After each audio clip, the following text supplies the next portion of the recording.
And I think that's also why men depend on, if they're heterosexual men and they have a girlfriend or a wife, why we depend on the woman so much, because she's all we have in terms of emotional intimacy. I heard a woman say once, when I hold my baby in my arms walking down the street, it's like my living heart is in my arms. My heart is out of my body in the world. That's how I feel about my baby. And I told her that you might not know this, but that's how a lot of men feel about their wife. Or their girlfriend, that's your living heart. And that's why men are so protective and can be so jealous also and possessive of their woman, because she's the only one he really expresses his deepest emotions to. There's no one else. That's Max Strom, and this is the Yoga Life podcast.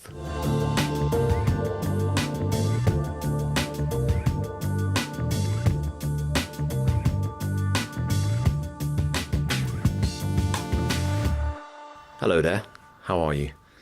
This is Kevin. You having a good day, a good week? I hope you are. This is episode 25 of the Yoga Life podcast, and I'm with none other than Max Strom. Max Strom is a international speaker, teacher, author, which is how I heard of him. And he's developed a practice called the Inner Access. This is like a mix between yoga, qigong and mindfulness. I first heard of Max through reading his book, A Life Worth Breathing. And since then he's released another book, There Is No App for Happiness. So you may be able to tell by the titles that Max is all about connecting people together and connecting us to ourselves. More recently, he's focused on men, how men relate to each other, how we understand ourselves, and why men, more than women, tend to suffer from loneliness, from much higher suicide rates.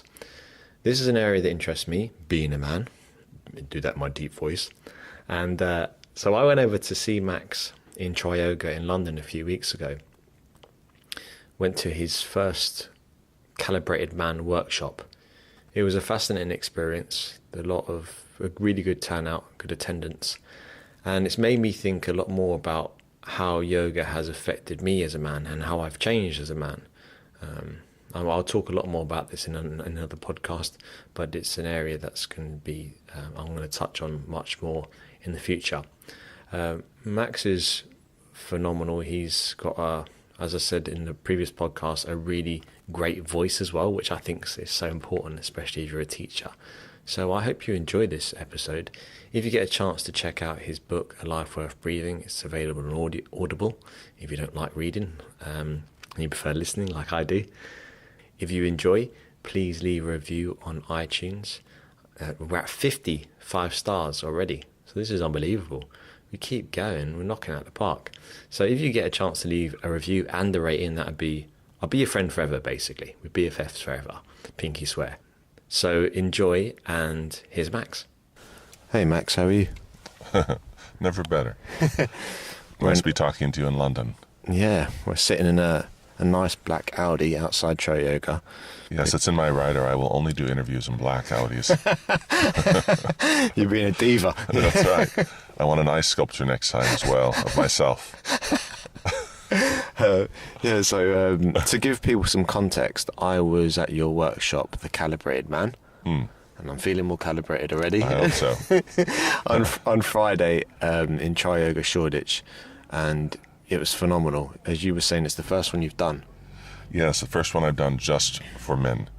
The content was, I would say, 80% the same as what I give to women, but the extra 20% was definitely slanted toward talking to men, because I find that, as we've discussed, there are certain emotions that we're trained not to express: grief, fear, loneliness, and others.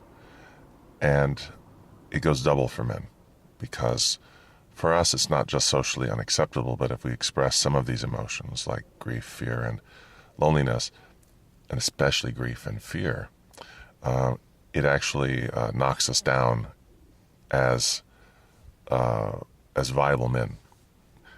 You know, you have no chance of being an alpha if you're expressing these emotions. You're definitely a beta or down below that. And so we have great fear of being ostracized, of losing our status as men. Even when you're 6 years old, you learn really quickly. You cannot cry no matter how many times you get hit in the face, that sort of thing. You can cry later in private, but not in front of the school.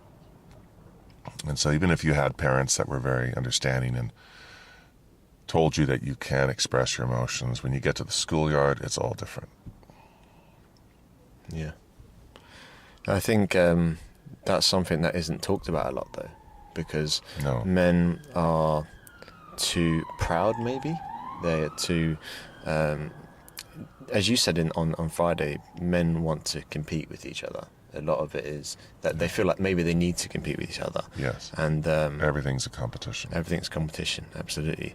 And that's it's interesting because although we feel like we need to do that to be the alpha, the downside is that we are increasingly feeling a lot lonelier. It's unbelievably lonely. Because when you shut down some emotions, you tend to shut down other emotions too. We don't have that good of an apparatus emotionally where we can say, okay, I'm not going to feel fear or grief or loneliness. I'm going to stuff those, but I'm going to be able to fully function and express myself with love and praise and joy and things like that. It doesn't really work that way. If you start shutting down 3 or 4 emotions, you start shutting down all of them. So that's why a lot of men feel very numb and completely isolated. And I think that's also why men depend on, if they're heterosexual men and they have a girlfriend or a wife, why we depend on the woman so much, because she's all we have in terms of emotional intimacy.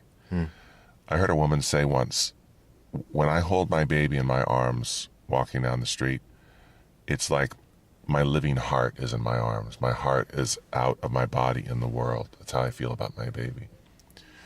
And I told her that you might not know this, but that's how a lot of men feel about their wife.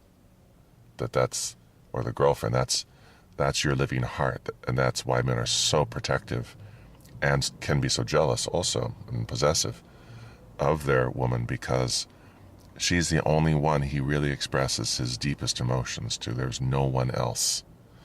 So, as a psychiatrist friend of mine says, who counsels couples a lot, he said, I think men's greatest fear is their wife being angry with them.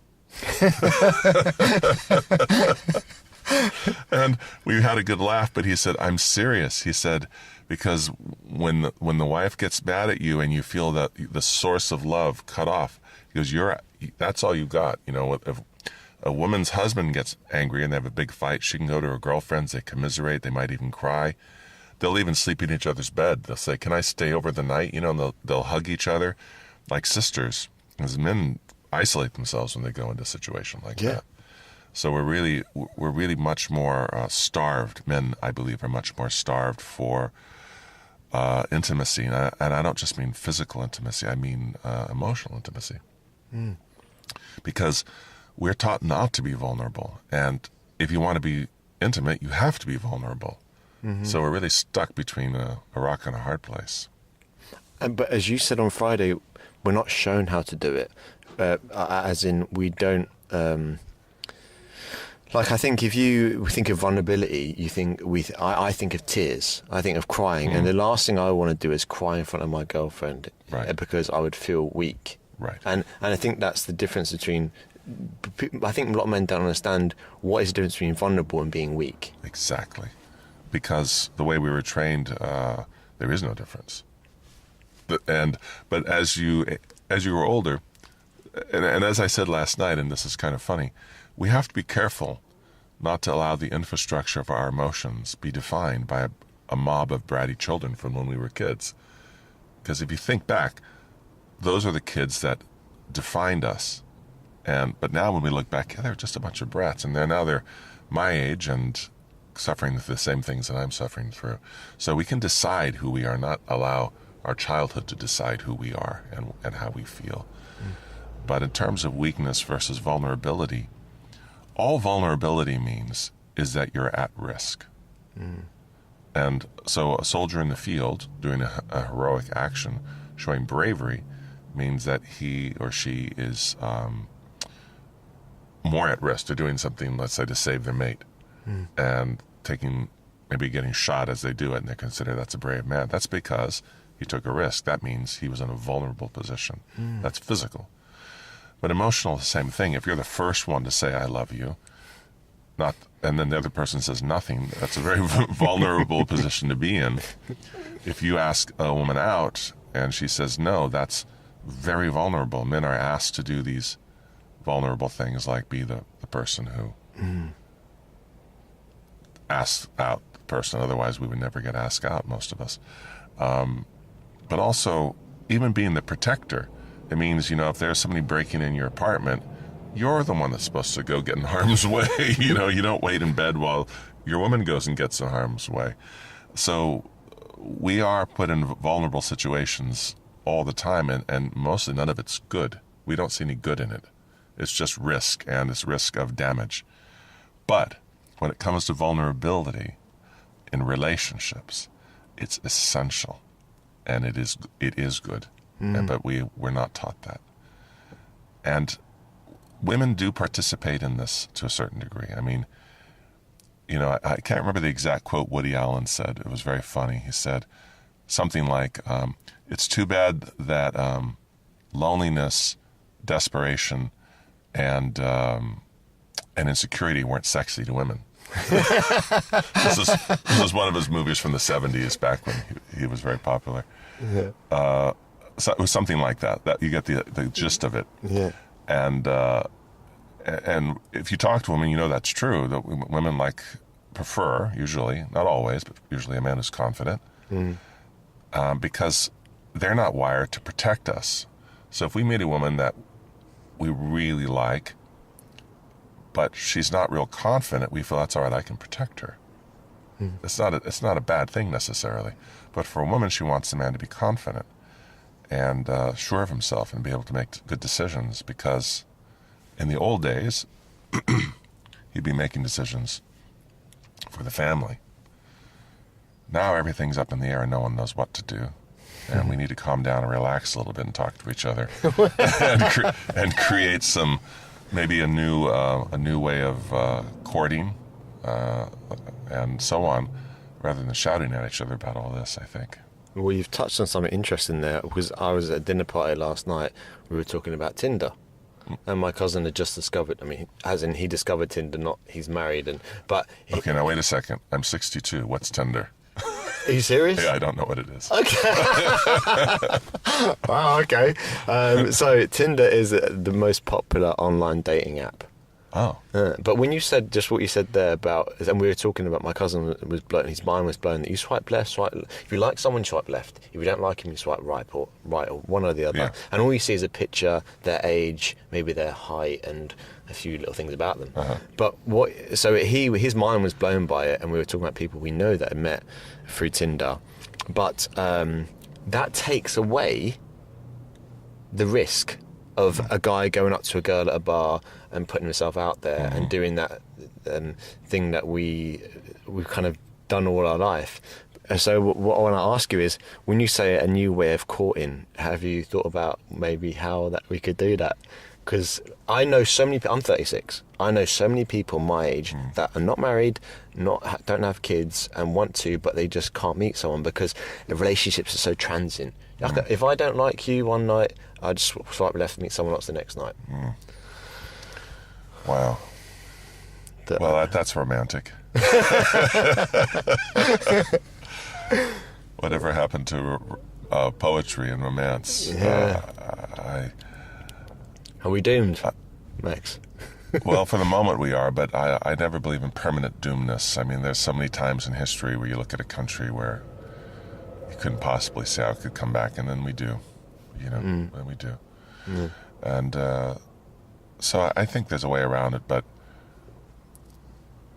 men and women both can be quite horrible with each other.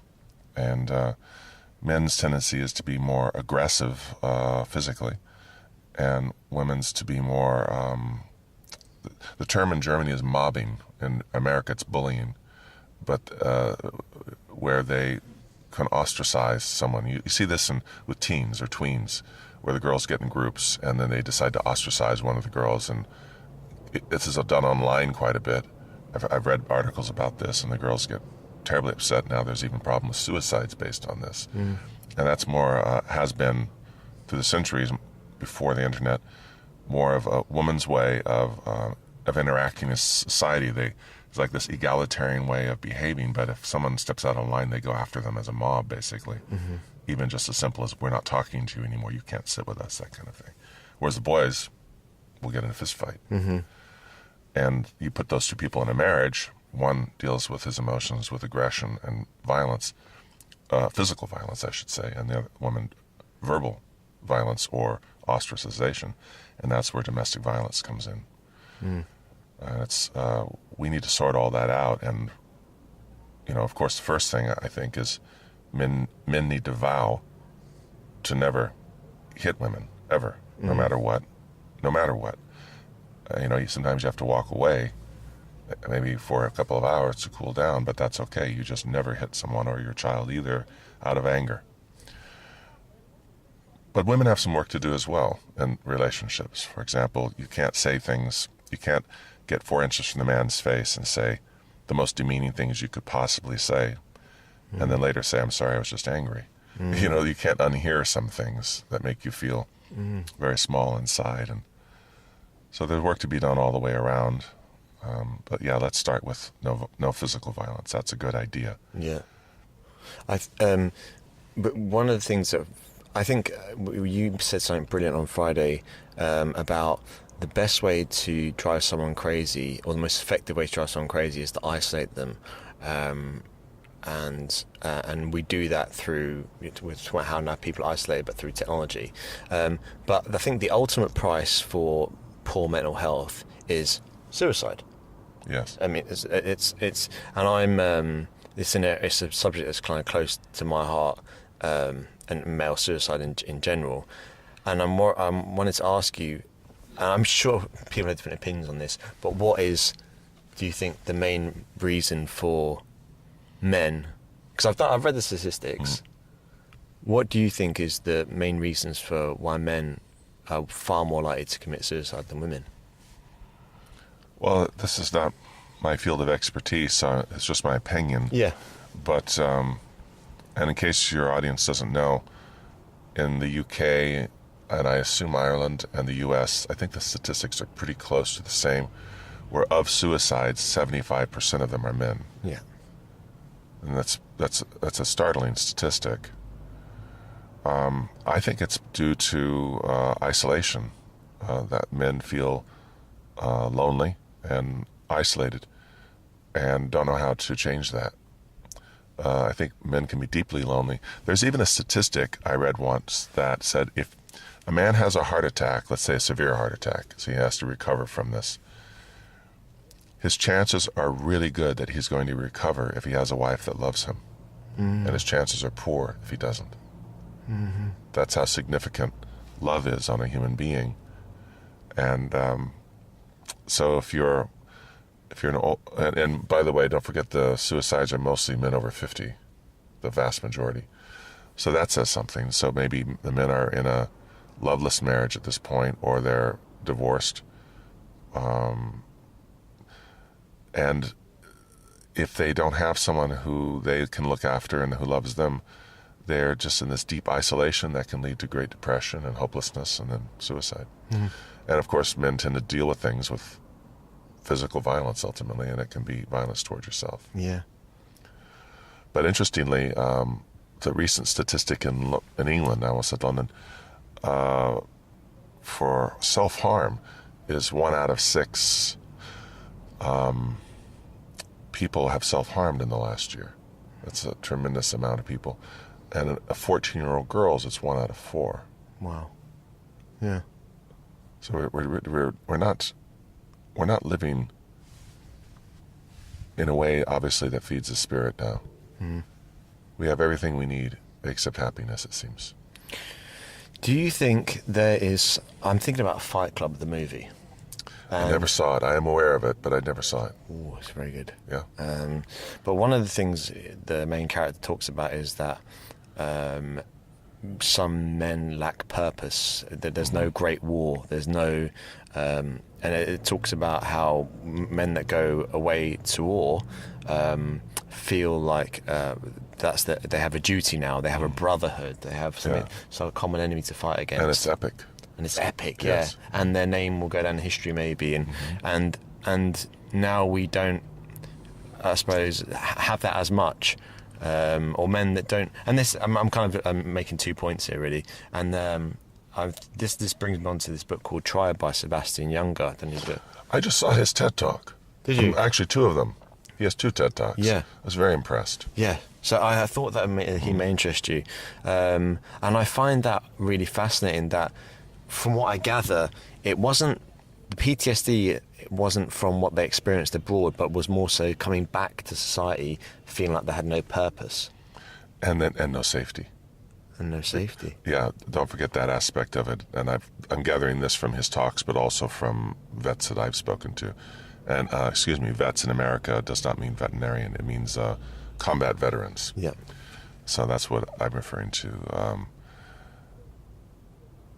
They feel, even though they're in a war, when they're in the war, even though they're at risk of being killed, they're around a pod of men that they trust with their life. Yes. And that feels very safe. Interesting. That's so ironic, isn't it? Yes. That they're at war and they feel safer. Yes, and they emotionally feel seen, respected. And one of the things that is an advantage for soldiers is that you can see somewhat who they are by their clothing. Because they have, for example, I was at the Pentagon. I got a private tour of the Pentagon recently. And I was asking the soldier that was giving me the tour about the different insignias on the uniforms I was seeing. And he goes, well, that patch on the right arm means they were in combat.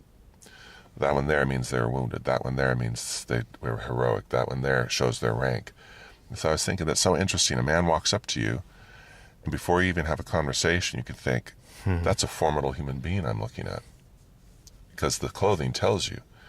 Then that guy comes home. Let's say he's a hero. Let's say he has 2 silver stars, several purple hearts.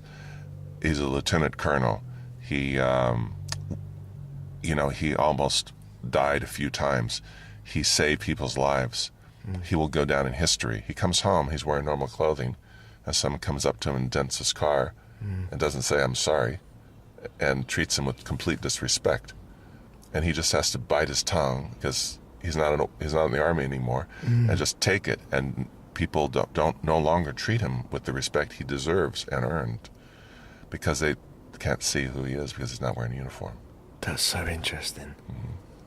I think that's what's so compelling about teams.